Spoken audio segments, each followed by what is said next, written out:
mày nâng ní thân ní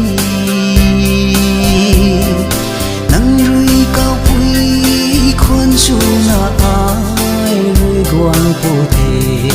cả ran mây thấy bánh đuôi lâu cây ngầm thề ban khâu ni su khang trăm đàn bầm mây gầy ya ngai cha ngai tay lê ca lật đần phiêu mà mây đuôi đồ đã khâu cả đà quy nông xoay mang nè si cùng đi khâu bầm đô phù nê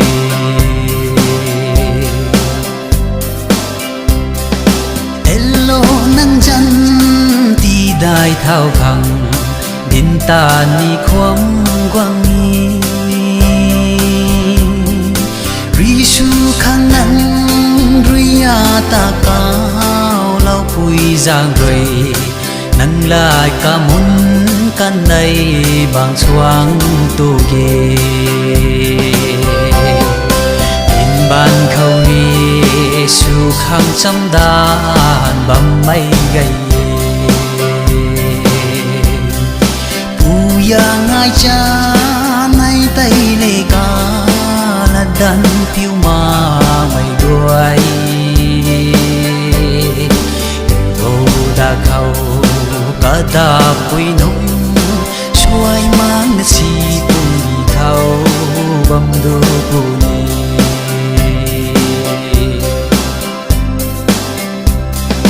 phao rau băng khâu rồi tạt bài khăng lau dịu dây tay na đê ya xua dây cây lâu mây tạc lá lâu mang mây gọi tình sang thay mây băng khâu băng đô phù nê in ban khâu ni su khang trăm đàn băng mây gầy